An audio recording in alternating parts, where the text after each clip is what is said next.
حضور سید عالم علیہ السلام فرماتے ہیں اللہ حیا فرماتا ہے کہ اس کا بندہ اس کے سامنے ہاتھ پھیلائے اور اللہ اس کے ہاتھوں کو خالی واپس کر دے۔ اللہ حیا فرماتا ہے۔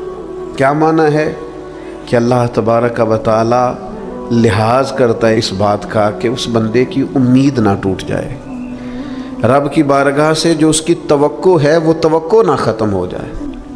اور ایک مقام پہ حضور نے فرمایا جب سفید داڑھی والا مسلمان قبر میں جاتا ہے تو اللہ فرشتوں سے فرماتا ہے اسے عذاب نہ دینا، مجھے حیا آتی ہے۔ لیکن اگلے لفظ جو حضور نے بیان فرمائے وہ سمجھنے والے ہیں، فرمایا رب کہتا ہے مجھے حیا آتی ہے، تو بندے کو بھی تو حیا کرنا چاہیے، اس کو بھی حیا کرنا چاہیے کہ کوئی تو موقع ایسا ہو جب میں کوتاہیوں سے بچوں۔ اب اگر میری عمر کے تقاضے بڑھ گئے ہیں تو میرے حلم کے تقاضے بھی بڑھ جائیں، میری وفاداری کے۔ وہ حضرت حافظ سعدی رحمۃ اللہ علیہ نے ایک مقام پہ فرمایا کرنے لگے میں نے 20-22 سال کے بوڑھے بھی دیکھے اور میں نے 80-90 سال کے نوجوان بھی دیکھے۔ حضور یہ کیا بات ہوئی؟ فرمانے لگے عمریں بڑی زیادہ ہو گئی ہیں لیکن اپنے مزاج کے لحاظ سے وزادار بچپنا ہے طبیعت میں، ابھی بھی عادات ایسی ہیں کہ جن میں غور کرنے کی ضرورت۔ اور فرماتے ہیں کچھ لوگ ایسے ہیں کہ عمریں تھوڑی ہیں لیکن انہوں نے اپنے آپ کو سمیٹ لیا ہے، بعض چیزوں پر اپنے اوپر پابندی کر لی ہے، بعض چیزوں کا لحاظ کرتے ہیں، کچھ معاملات سے بڑی ہمت کر کے بچتے ہیں۔ پھر انہوں نے نتیجہ نکالا، کہنے لگے میں اس نتیجے پہ پہنچا ہوں کہ بزرگی عمر کے ساتھ نہیں ہوتی، علم اور حلم کے ساتھ ہوتی ہے۔ علم اور حلم کے ساتھ بزرگی کا تعلق ہے۔ تو اپنی آنے والی نسل کو وزادار کیا جائے، اس کے اندر حیا پیدا کی جائے، انہیں اس بات کا لحاظ دیا جائے کہ آپ مذاق کریں لیکن اس کی بھی تو حد ہو نا۔ آپ یقین کریں بعض لوگ دادا کے ساتھ شغل کر رہے ہوتے ہیں، اپنے دادا کے ساتھ اس کا مذاق بنا رکھا، معاذ اپنے والدین کے بارے میں باتیں کر کے وہ ہنس رہے ہوتے ہیں، اور کئی دفعہ والدین سپورٹ کر رہے ہوتے ہیں، کہتے ہیں یہ بڑا اس کا مذاق والا مزاج ہے، مجھے بھی معاف نہیں کرتا۔ تو آپ اسے کیا بنا رہے ہیں؟ جب یہاں بھی اس کا پردہ قائم نہیں ہے تو پھر اس کا پردہ کہاں قائم ہوگا؟ اس کی طبیعت کے اندر ٹھہراؤ ہونا چاہیے۔ وہ لوگ تو وہاں بھی وزادار تھے جہاں بات کرنے کی ضرورت ہے۔ نبی پاک علیہ السلام نے صحابہ سے پوچھا کہ وہ کون سا درخت ہے جس کی مثال مومن کی طرح ہے، تو حضرت عبداللہ ابن عمر فرماتے ہیں مجھے سوال کا جواب آتا تھا کہ وہ کھجور کا درخت ہے، لیکن چونکہ حضرت عمر بیٹھے تھے میرے والد، چونکہ حضرت صدیق اکبر بیٹھے تھے، چونکہ حضرت عثمان غنی بیٹھے تھے، چونکہ علم و حکمت کے تاجور مولا علی بیٹھے تھے، مجھے جواب آتا تھا۔ لیکن حضرت عبداللہ ابن عمر فرماتے ہیں حیا مانے تھی، حیا نے مجھے منع کیا کہ اتنے بزرگ بیٹھے ہوں اور تو جواب دیتا پھرے۔ ہمارے مفسرین کرام نے یہاں لکھا ہے کہ اساتذہ اور مشائخ کی موجودگی میں علم بتانا بھی منع ہے۔ آپ کے بڑے بیٹھے ہوں آپ تقریر کرنے سے بھی لحاظ کریں، آپ وہاں کوئی مسئلہ نہیں بیان کریں۔ یہاں تو بڑے معاملات اور ہو جاتے ہیں۔ ہمیں اپنے بزرگوں کے سامنے ایک خاص وزاداری وہ بندے کو خوبصورت کرتی ہے۔ حضرت عباس حضور کے چچا ہیں، ان کے بیٹے جناب عبداللہ ابن عباس فرماتے ہیں میرے والد سے کسی نے پوچھا تھا آپ بڑے ہیں کہ نبی پاک؟ تو بڑی سادی سی بات ہے، چچا بڑا ہی ہوتا ہے عمر میں، آپ بڑے ہیں کہ نبی پاک؟ تو یہ وزاداری ہے، یہ کمال وزاداری ہے۔ یہ ان لوگوں کا طریقہ ہے جو بڑے رسیلے سجیلے، جو بڑے خوبصورت لوگ ہوتے ہیں، جن کے لہجوں سے لفظ نہیں شہد ٹپکتا ہے۔ حضرت عباس رضی اللہ تعالیٰ عنہ فرمانے لگے کیا کہا تم نے؟ میں بڑا ہوں کہ حضور؟ فرمانے لگے بڑے تو حضور ہی ہیں، پیدا پہلے میں ہوا تھا، ولادت پہلے میری ہوئی تھی، بڑے بہرحال وہی ہیں، پیدا پہلے میں ہوا تھا۔ یہ جو وزاداریاں ہیں، یہ جو خوبصورتیاں ہیں، یہ جو آپ کے مزاج کے اندر خوبصورتی ہے، یہ جو لہجے کے اندر حسن ہے، یہ ایک بڑا ضروری کام ہے۔ بہت سارے لوگ دینی لوگوں سے مسئلہ پوچھنے آتے ہیں، لیکن ان میں 60% لوگ وہ ہوتے ہیں جو مسئلہ پوچھنے نہیں آتے، مفتی صاحب کو مسئلہ بتانے آتے ہیں۔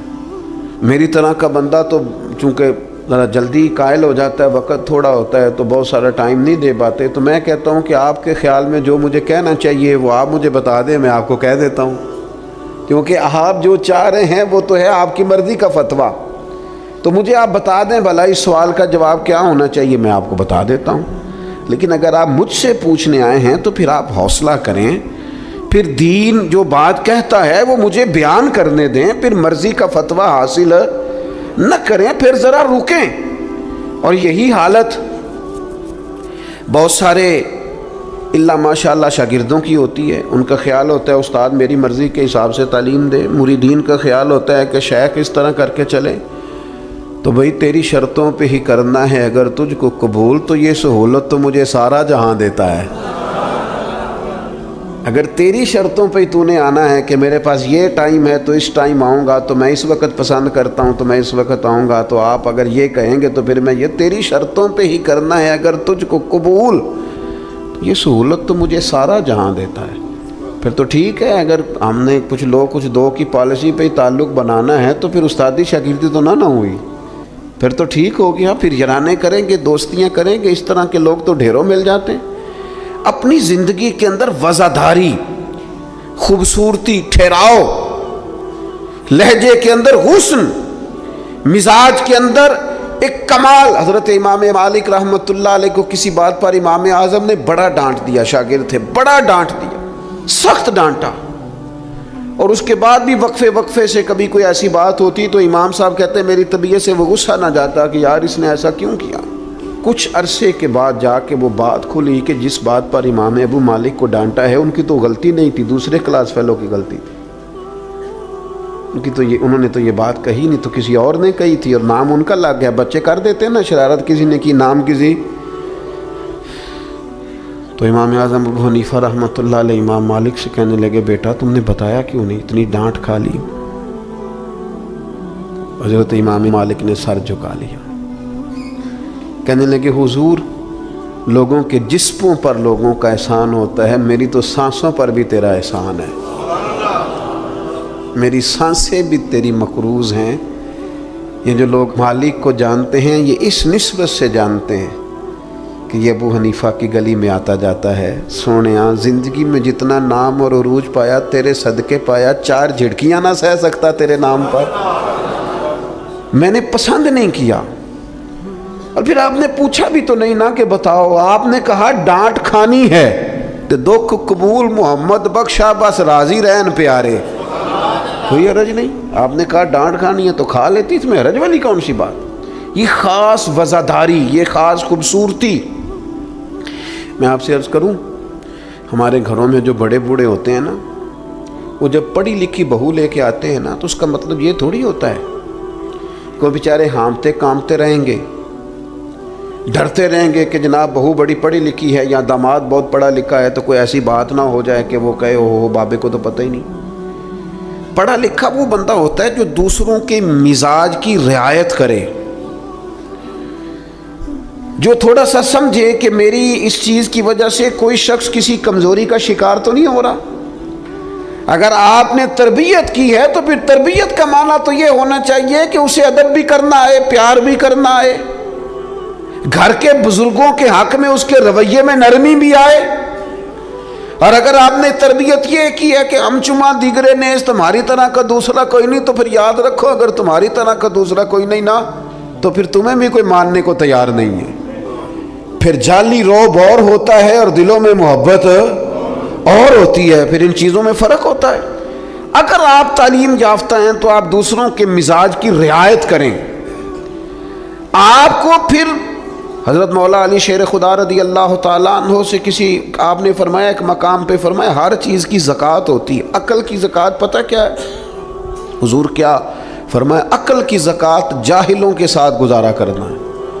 تیری عقل کی زکوٰۃ نکلے گی، تجھے پتہ چلے گا کہ تو کس طرح گزارا کرتا ہے، اور اگر تو جاہل سے گزارے نہیں کر سکتا تو پھر اس کا مطلب یہ ہے کہ تو نے علم کو سمجھا۔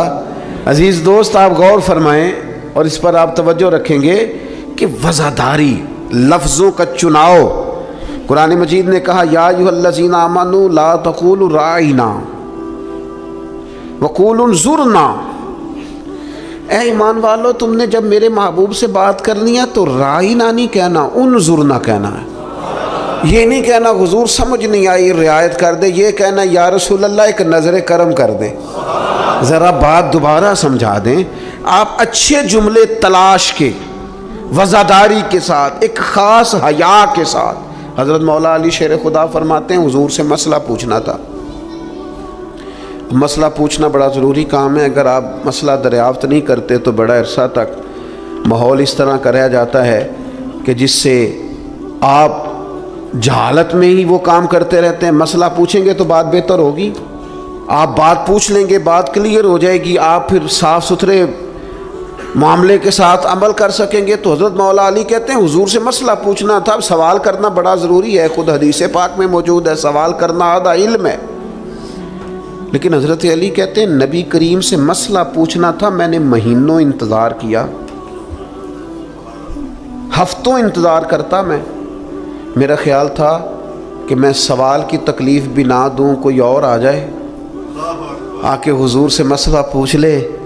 حیا مانی تھی میں داماد ہوں حضور کا رشتے میں، کچھ ایسی باتیں ہیں جو حیا کے مانند میں سوال نہ کرتا، میرا دل ہوتا کوئی اور پوچھ لے، وہ پوچھے گا حضور بتائیں گے، ساتھ میرا مسئلہ بھی حل ہو جائے گا۔ لیکن جہاں لوگ بے باکی کو اور بے حیائی کو کہتے ہیں جی او ہو میں پرواہ نہیں کرتا، تو یہ تو بھئی آپ نہیں پرواہ کرتے تو آپ کی مرضی ہے۔ اور ہمارے زمانے میں ویسے بھی جو زیادہ بدتمیز ہوتا ہے اس کا عروج بھی زیادہ ہوتا ہے، بدتمیزوں سے لوگ ڈرتے ہیں۔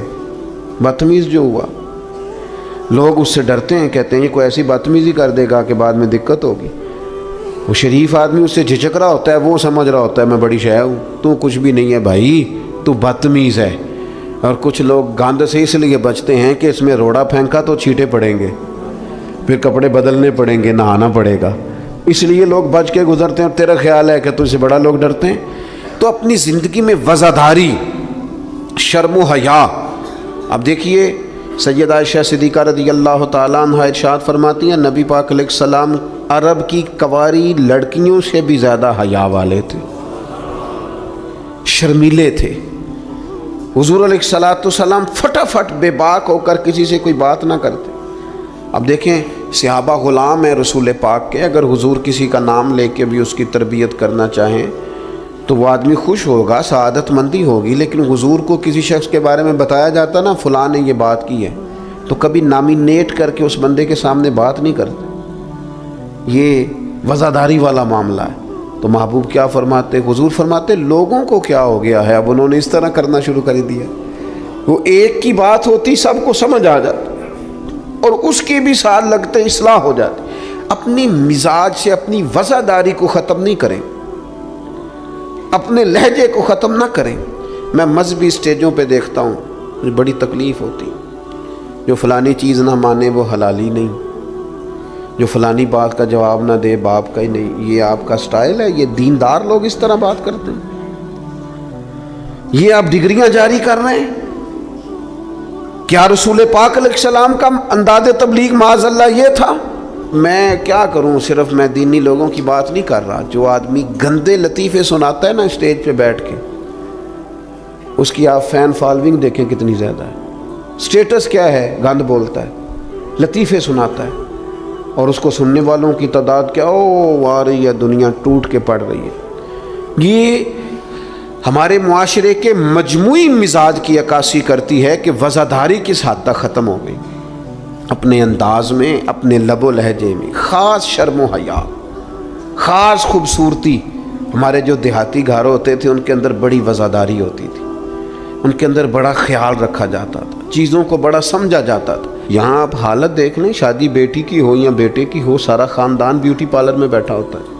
کوئی وزاداری نہیں رہی، کوئی وہ معاملہ ہی نہیں رہا جس میں حسن ہوتا تھا، خوبصورتی ہوتی تھی۔ رسول پاک صلی اللہ تعالی علیہ وسلم نے فرمایا حیا خیر ہی خیر ہے، حیا سراپا خیر ہے۔ تیرا جھکا جھکا لہجہ، تیرے جھجکتے لفظ، تیری ٹھہری ٹھہری باتیں، تیرا ذرا سمٹ کر چلنا، سمٹ کر بات کرنا، تیرے لہجوں کا ٹھہراؤ، گویا یہ وہ ٹھنڈی ہوا ہے جو چلے گی تو صحیح پر کسی کو فائدہ دے گی، نقصان نہیں دے گی۔ لیکن اگر تیرا خیال طوفان بننے کا ہے، پھر ایسا نہ ہو کہ درخت بھی ٹوٹیں، رستے بھی بند ہوں، عمارتیں بھی گریں۔ حضور نے فرمایا حیا خیر ہی خیر ہے، حیا جہاں آتی ہے خیر لاتی۔ نبی پاک صلی اللہ تعالی علیہ وآلہ وسلم ایک جگہ سے گزرے، یہ بخاری میں موجود ہے، تو ایک شخص اپنے بھائی کو سمجھا رہا تھا، اسے کہہ رہا تھا یار تو بڑا ہی شرمیلا ہے، اس طرح بھی کوئی کام ہوتا ہے؟ تیری شرم و حیا کی وجہ سے بڑے مسائل بنتے۔ بھائی کو ڈانٹ رہا تھا کہ تو اس قدر زیادہ جھجکتا ہے، شرمیلا ہے کہ بڑے ہمارے مسائل خراب ہو گئے تیری جھجک کی وجہ سے۔ تو حضور قریب سے گزرے تو یہ میرے کریم کا انداز دیکھیے، حضور فرمانے لگے اسے کچھ نہ کہہ، اسے چھوڑ دے، اس لیے کہ حیا تو ایمان کا حصہ ہے، حیا تو ایمان کا حصہ ہے۔ اور ایک حدیث میں حضور نے فرمایا 70 سے زیادہ شاخیں ہیں ایمان کی، اور حیا بھی ایمان کا حصہ ہے۔ آپ وزادار رہیں، آپ میں خوبصورتی رہے گی، آپ تھوڑا سا انتظار میں رہیں، آپ تھوڑا سا رکیں، آپ کوئی اپنے مزاج کے اندر کوئی ایسا چھچورا پن پیدا نہیں کریں جس سے آپ کی طبیعت، آپ کا لہجہ، آپ کا انداز، آپ یقین کریں سنجیدہ لوگ تو حجروں میں چلے گئے۔ ایک بہت بزرگ تھے، عالم بھی تھے، تو کچھ سیاسی سوجھ بوجھ اچھی رکھتے تھے۔ میری ان سے ملاقات ہوئی تو میں نے ان سے کہا کہ صاحب آپ کو تو بڑا اچھا سیاستدان سمجھا جاتا تھا، تو کیا ہوا آپ چھوڑ گئے؟ کہنے لگے موجودہ سیاست سے وزاداری رخصت ہو گئی ہے، لہذا ہم نے بھی ارادہ کیا ہے کہ اب یہ دامن بچانے والا کام ہے، لہذا قبل از وقت بھرا میلہ چھوڑ دینے کا ارادہ کیا ہے، اب یہ ماحول ہمارے والا نہیں رہا، ہم دامن بچانے کا ارادہ کیا ہے کہ اس میں وزاداری نہیں۔ میرے عزیز کبھی بھی اپنے مزاج سے، اپنے مرتبے سے، اپنے وقار سے نیچے اتر کر کبھی کوئی بات نہ کریں، کبھی کوئی کاروبار نہ کریں، کبھی کوئی لین دین نہ کریں۔ آپ اپنی وزاداری، اپنا حسن، اپنے ایمان اور تقوی کے ثمرات کی حفاظت کریں، کسی جگہ کوئی کمزوری نہیں دکھائیں، آپ اس خوبصورتی کا شکار رہیں جو اسلام نے عطا کی، اور اسے اپنے دامن میں بہت بڑی نعمت سمجھ کے سما کے رکھیں، کوئی کمزوری نہ دکھائیں۔ تھوڑی سی مشکل ہوتی ہے جب انسان زمانے کے ساتھ مل کے نہیں چلتا تو مشکلات آتی ہیں تھوڑی بہت، جب دور کے مطابق فیشن نہیں کرتا تو ظاہر ہے اسے لوگ پینڈو بھی کہتے ہیں، اسے جاہل بھی کہتے ہیں، اسے یہ بھی کہتے ہیں کہ اسے شعور کوئی نہیں، یہ تانے تھوڑے بہت سننے پڑتے ہیں۔ لیکن آپ کی وزاداری، آپ کے وقار میں، آپ کے لہجے میں کسی قسم کی کوئی کمزوری نہیں آنی چاہیے۔ آپ ایک نمونہ ہیں، اور یہ مت سمجھیے گا کہ لوگ صرف آپ کی تقریر سے تاثر لیتے ہیں، آپ کا نمونہ عمل آپ کے گھر سے لے کر دوستوں کی محفل تک وہ شمار کیا جاتا ہے۔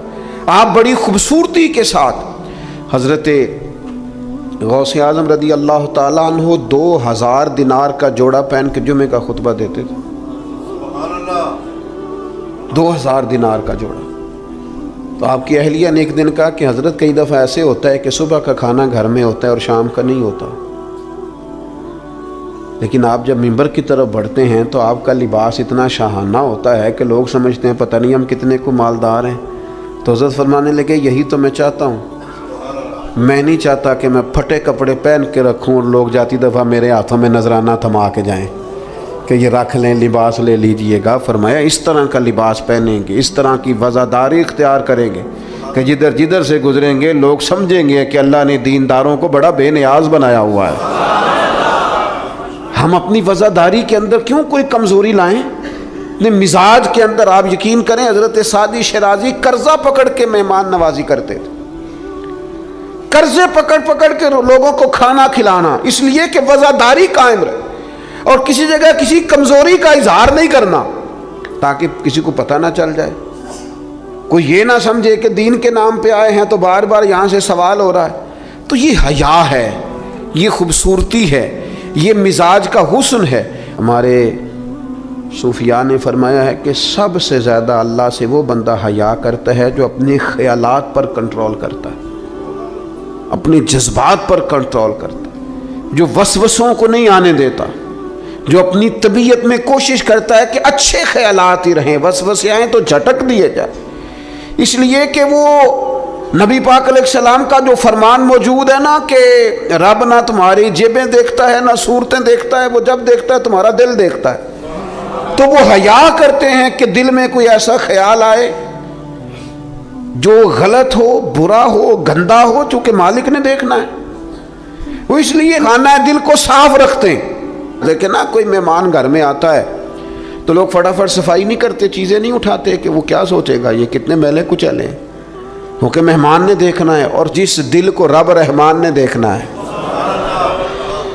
اس کی صفائی رکھنا کہ اس میں گندے برے خیالات، ہرس، ہوس، لالچ، حسد، بغض، کینہ، عداوت، بددیانتی، بدگمانی یہ موجود نہ ہو، چونکہ رب نے دیکھنا۔ رسول رحمت صلی اللہ تعالی علیہ وآلہ وسلم نے ہمیں ایک اور حیا کرنے کا بھی کہا ہے، اس پر بھی حضور نے ہماری توجہ دلائی۔ وہ حیا کیا ہے؟ وہ ہے اپنے رب سے حیا کرنا، اپنے مالک سے حیا کرنا۔ جب ہم لوگوں کے بیچ ہوتے ہیں تو لوگوں سے حیا کرتے ہیں۔ حضرت عثمان غنی رضی اللہ تعالیٰ عنہ غسل خانے کی 4 دیواری کے اندر بھی غسل کرتے تھے تو تہمت باندھ کے۔ تو گھر والوں نے، یہ کسی نے پوچھا کہ حضور غسل خانہ چاروں جانب سے بند ہے اور اس کے اوپر چھت ہے اور آپ اس میں غسل کر رہے ہیں تو پھر بھی آپ تہمت کے ساتھ، اور بڑا سمٹ کے اور بڑا کونے میں بیٹھ کے۔ تو آپ فرمانے لگے جب لوگوں کے بیچ ہوتا ہوں تو لوگوں سے حیا کرتا ہوں، جب تنہا ہوتا ہوں تو رب سے حیا کرتا ہوں۔ حضرت امام اعظم ابو حنیفہ گھر کی 4 دیواری میں بھی ننگے سر نہیں بیٹھتے تھے، ٹانگیں پھیلا کے نہیں بیٹھتے تھے۔ فرماتے تھے سوتے وقت یہ کام کروں گا، میں گھر میں بھی وہ لہجہ اختیار نہیں کرنا چاہتا، اس لیے کہ میں اس رب کا ماننے والا ہوں جو حی و قیوم ہے، جو ہر جگہ دیکھتا ہے۔ رب سے بھی حیا۔ اللہ کریم ہم سب کے دلوں میں اطمینان اور سکون عطا فرمائے، اور اللہ تعالی محبوب کے قدموں کا صدقہ ہمیں وزاداری نصیب کرے۔